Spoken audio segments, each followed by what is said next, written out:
Hello friends, Vibhas hobby ಚಾನೆಲ್ಗೆ ನಿಮಗೆ ಸ್ವಾಗತ. ಬಾಂಬೆ ಹಲ್ವಾ ಎಲ್ಲರೂ ಇಷ್ಟಪಡುವ ಒಂದು ಶ್ರೇಷ್ಠ ಭಾರತೀಯ ಸಿಹಿ ತಿಂಡಿ. ಈ ಹೊಳೆಯುವ, ಅರೆಪಾರದರ್ಶಕ, ಪರಿಮಳಯುಕ್ತ ಮತ್ತು ಮೃದುವಾದ ಸಿಹಿಯನ್ನು ನೀವು ಬಾಯಿಯಲ್ಲಿ ಇಟ್ಟ ತಕ್ಷಣ ಕರಗಿ ಹೋಗುತ್ತದೆ. ಇಂದು ನಾನು ಕಡಿಮೆ ಶ್ರಮದಿಂದ ಸೂಪರ್ ಟೇಸ್ಟಿ ಬಾಂಬೆ ಹಲ್ವಾ ತಯಾರಿಸಲು ಸುಲಭವಾದ, ವಿಫಲವಾಗದ ಮತ್ತು ಪರಿಪೂರ್ಣ ಪಾಕವಿಧಾನವನ್ನು ಹಂಚಿಕೊಳ್ಳುತ್ತಿದ್ದೇನೆ. ಹಾಗಾದರೆ ಬನ್ನಿ ಪ್ರಾರಂಭಿಸೋಣ. ಒಂದು ದೊಡ್ಡ ಪಾತ್ರೆಯಲ್ಲಿ 1 ಕಪ್ ಕಾರ್ನ್ಫ್ಲೋರ್ ಅನ್ನು ಶೋಧಿಸಿ ಅದಕ್ಕೆ 3 ಕಪ್ ನೀರು ಸೇರಿಸಿ ಯಾವುದೇ ಗಂಟುಗಳು ಉಳಿಯದಂತೆ ಮತ್ತು ಹಿಟ್ಟು ನಯವಾಗುವ ತನಕ ಚೆನ್ನಾಗಿ ಬೆರೆಸಿ.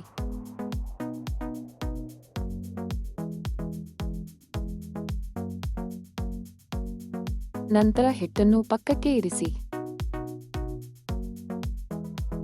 ಒಂದು ದಪ್ಪತಳದ ಪಾತ್ರೆಗೆ 2.5 ಕಪ್ ಸಕ್ಕರೆ ಮತ್ತು ಅರ್ಧ ಕಪ್ ನೀರು ಸೇರಿಸಿ ಮಧ್ಯಮ ಉರಿಯಲ್ಲಿ ಕುದಿಸಿ.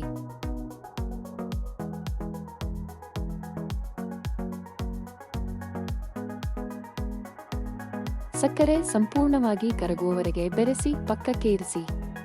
ಹೆಚ್ಚು ಕುದಿಸುವ ಅಗತ್ಯವಿಲ್ಲ.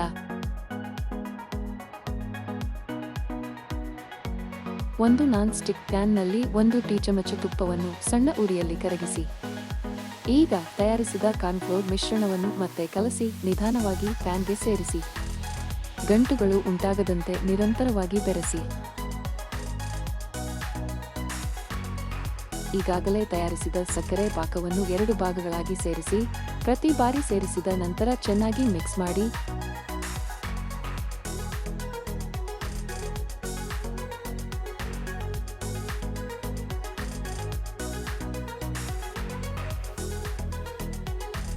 ಈಗ ಉಳಿದ ಸಕ್ಕರೆ ಪಾಕವನ್ನು ಸೇರಿಸಿ ಚೆನ್ನಾಗಿ ಬೆರೆಸಿ.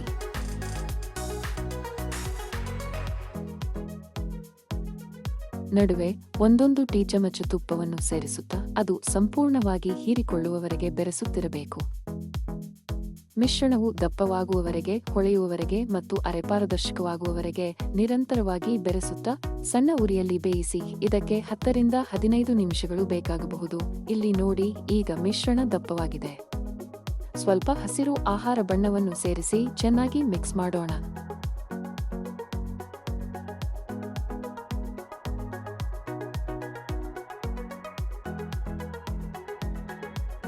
ಮಧ್ಯದಲ್ಲೇ 1 ಟೀ ಚಮಚ ತುಪ್ಪವನ್ನು ಸೇರಿಸುತ್ತಾ ಬೆರೆಸಿ. ಮಿಶ್ರಣವು ಪ್ಯಾನ್ನ ಬದಿಗಳಿಂದ ಬೇರ್ಪಡಲು ಮತ್ತು ತುಪ್ಪವನ್ನು ಬಿಡಲು ಪ್ರಾರಂಭಿಸಿದಾಗ ಅರ್ಧ ತಾಜಾ ನಿಂಬೆಹಣ್ಣಿನ ರಸವನ್ನು ಸೇರಿಸಿ ಚೆನ್ನಾಗಿ ಮಿಕ್ಸ್ ಮಾಡಿ.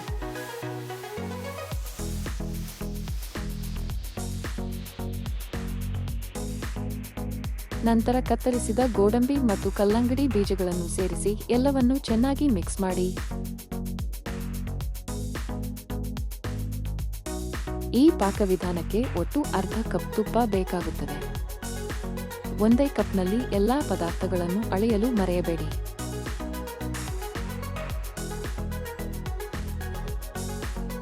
ತಕ್ಷಣ ಹಲ್ವಾವನ್ನು ತುಪ್ಪ ಸವರಿದ ಟ್ರೇಗೆ ವರ್ಗಾಯಿಸಿ. ಅದನ್ನು ಚೆನ್ನಾಗಿ ಹರಡಿ ಮೃದುವಾಗಿ ತಟ್ಟಿ.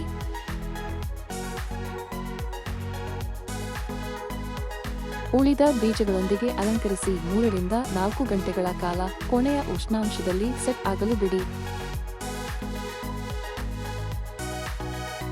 ಒಮ್ಮೆ ಸೆಟ್ ಆದ ನಂತರ ಅದನ್ನು ಚೌಕಗಳಾಗಿ ಕತ್ತರಿಸಿ.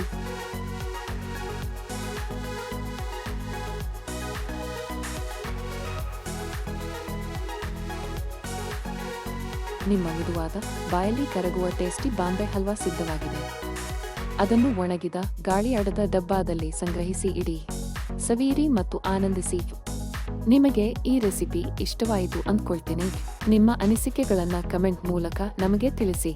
ನಮ್ಮ ಚಾನೆಲ್ನ ಸಬ್ಸ್ಕ್ರೈಬ್, ಲೈಕ್ ಹಾಗೂ ಶೇರ್ ಮಾಡೋದನ್ನ ಮರಿಬೇಡಿ. ಮತ್ತೆ ಭೇಟಿಯಾಗೋಣ. ನಮಸ್ಕಾರ.